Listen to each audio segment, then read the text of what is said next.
السلام علیکم ورحمۃ اللہ وبرکاتہ۔ آج ایک بہت ہی اہم مسئلہ بیان کرنا ہے۔ وہ مسئلہ یہ ہے کہ نفاس کی مدت اور اس حالت میں غسل کرنا، کہ بچے کی پیدائش کے بعد ماں کو کتنے دن بعد غسل کر کے پاک ہونا چاہیے۔ کچھ لوگ کہتے ہیں کہ 40 دن عورت ناپاک رہتی ہے، تو کیا یہ حقیقت ہے؟ یہ بات واضح رہے کہ بچہ پیدا ہونے کے بعد عورت کے رحم سے جو خون آتا ہے اس کو نفاس کہتے ہیں۔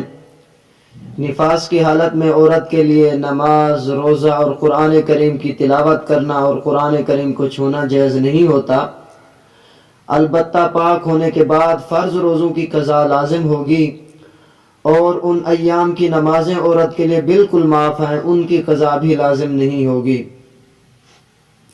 نفاس کی زیادہ سے زیادہ مدت 40 دن ہے، اور کم سے کم مدت کی کوئی حد نہیں۔ اگر کسی عورت کو ایک آدھ گھڑی خون آ کر بند ہو جائے تو وہ بھی نفاس ہے۔ لہذا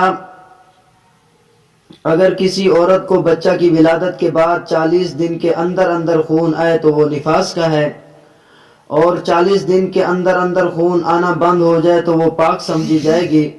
40 دن یا سوا مہینہ تک ناپاک نہیں شمار ہوگی، اور 40 دن سے بڑھ جائے تو اگر اس کا پہلا بچہ ہے تو 40 دن نفاس کا خون ہوگا، اور اس کے بعد آنے والا خون بیماری کا خون کہلائے گا، استحاضہ کا خون کہلائے گا۔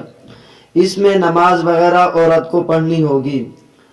اور اگر اس کا پہلے سے کوئی بچہ ہے تو اس کے جتنے دن خون آنے کی عادت ہے اتنے دن کا خون نفاس شمار ہوگا، اور باقی بیماری کا خون شمار ہوگا۔